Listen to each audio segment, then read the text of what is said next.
अररिया तथा फारबिसगंज के प्राइवेट स्कूलों की प्रेस कॉन्फ्रेंस वार्ता में क्या खास बात हुई, चलिए बताते हैं।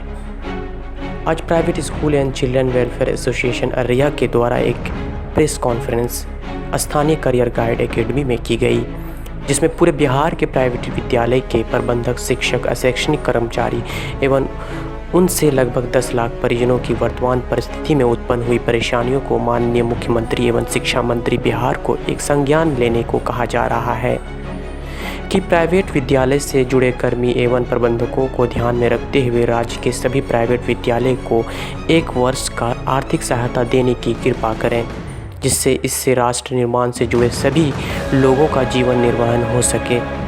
इस वैश्विक महामारी कोविड-19 में लाखों शिक्षक बेरोजगार हो चुके हैं। आने वाले दिनों में किसी भी अप्रिय घटना की संभावना बन सकती है।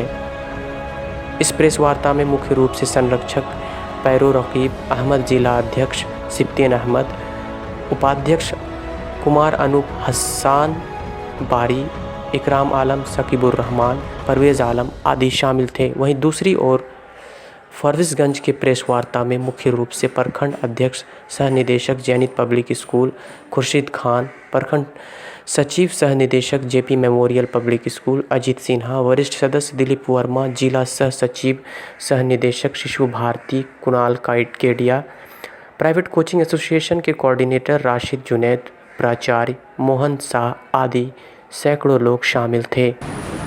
सरकार सभी पे ध्यान दे रही है, लेकिन इन प्राइवेट स्कूल की तरफ ध्यान नहीं दे रही है।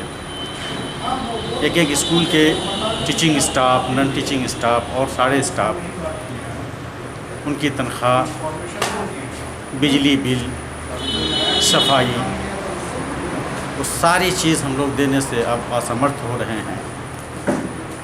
मैं इस कॉन्फ्रेंस के माध्यम से मैं सरकार को ये कहना चाहूँगा कि निजी विद्यालय की तरफ भी अपनी ध्यान आकृष्ट करें और हमें राहत दें। मैं सरकार से अपील करना चाहता हूं, जिस तरह वो सरकारी स्कूल पे ध्यान देते हैं, उस तरह हमारे प्राइवेट स्कूल का भी ध्यान दें, ताकि हम लोग जो अभी नॉन टीचिंग स्टाफ है, टीचर है, गाड़ी का EMI है, इलेक्ट्रिक बिल है, वो सब हम लोग अदा कर सकें। तो मैं आग्रह करूँगा मुख्यमंत्री श्री नीतीश कुमार जी से कि हम लोग पर भी खास ध्यान रखें। ये मीटिंग इससे पहले 28/6 को एक मीटिंग रखी गई थी प्रधानमंत्री को मैसेज देने के लिए, जबकि प्रधानमंत्री टेलीविज़न पर भी आए और बहुत सारी योजनाओं का घोषणा किया, लेकिन प्राइवेट स्कूल के बारे में और प्राइवेट शिक्षक के बारे में उन्होंने कुछ नहीं कहा। जबकि लाखों लाख लेटर जो है प्राइवेट स्कूलों की तरफ से प्रधानमंत्री को जा चुकी थी। जब वहाँ से हमें कुछ सहूलियत नहीं मिली तो अभी हमने चीफ मिनिस्टर से गुहार लगाई है कि हमारे बारे में कुछ सोचा जाए। जो हमारी निजी समस्याएं हैं, लोन को लेकर के है, इलेक्ट्रिसिटी बिल को लेकर के है, स्टाफ के सैलरी को लेकर के है, बिल्डिंग के रेंट को लेकर के है, ये जो समस्याएं हैं ये तो बढ़ती जा रही हैं और जो कर्ज है, जो पैसे का बोझ है, वो बढ़ता जा रहा है। इन सब के बढ़ने की वजह से जो स्कूल की जो विधि व्यवस्था है वो बिगड़ रही है और क्लासेस भी नहीं खुल रही है। एक होता है कि ओपन क्लासेस। अररिया ज़िला एक बैकवर्ड एरिया है। लोग कहते हैं कि वर्चुअल क्लास हो या ऑनलाइन क्लास हो, इस इलाके में जब गार्जियन के पास एंड्रॉयड मोबाइल नहीं होता है तो वो पॉसिबिलिटी कहाँ से है। और लोगों को अपने कमाने का जो ज़रिया है वो बंद है, वो सही से नहीं है, तो वो ट्यूशन फी भरने में भी असमर्थ है, जिसका डायरेक्ट असर स्कूलों पर जा रहा है।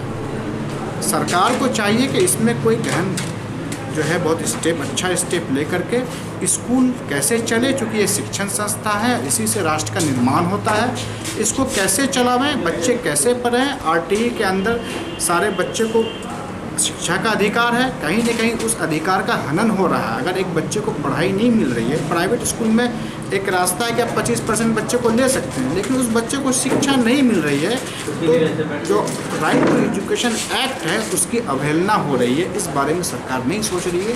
तो मैं ये नई बात कहना चाहूँगी, सरकार इस बारे में सोचे और पढ़ाई को शुरू कराए और जो स्कूलों का जो खर्च है उस पर अपने गौर फरमाए, कुछ न कुछ दिशा निर्देश हो।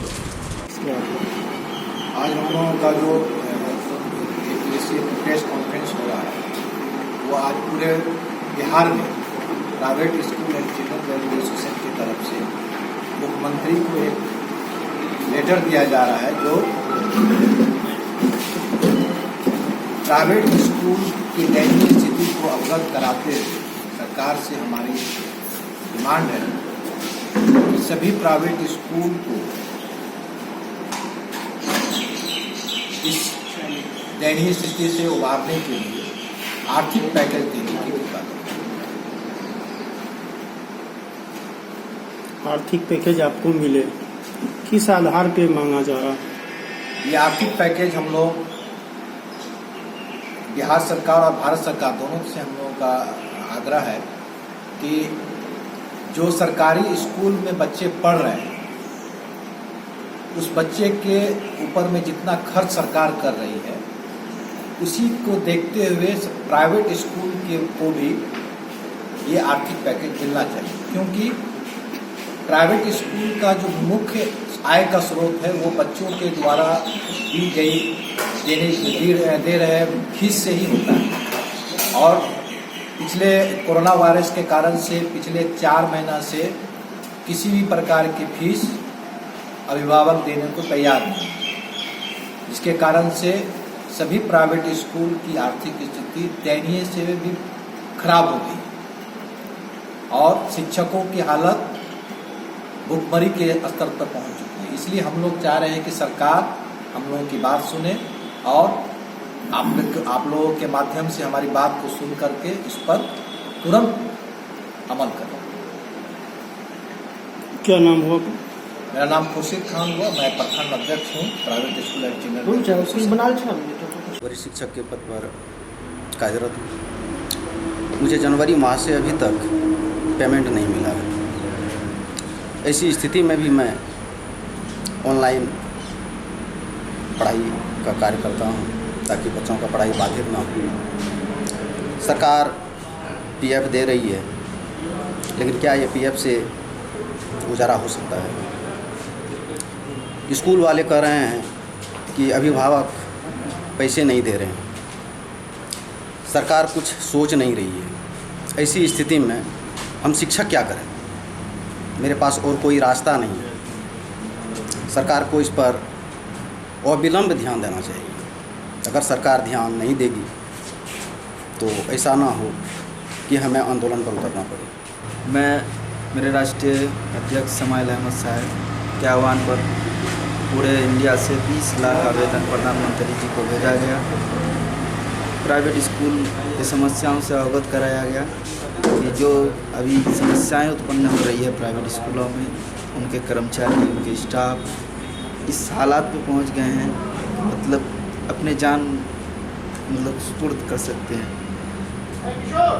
उसी केस पे आज मुख्यमंत्री को पूरे बिहार से कॉन्फ्रेंस के द्वारा अवगत कराया जा रहा है। फिर कल से एक टारगेट है, कम से कम 25,000 लेटर पूरे बिहार से मुख्यमंत्री को भेजा जाएगा।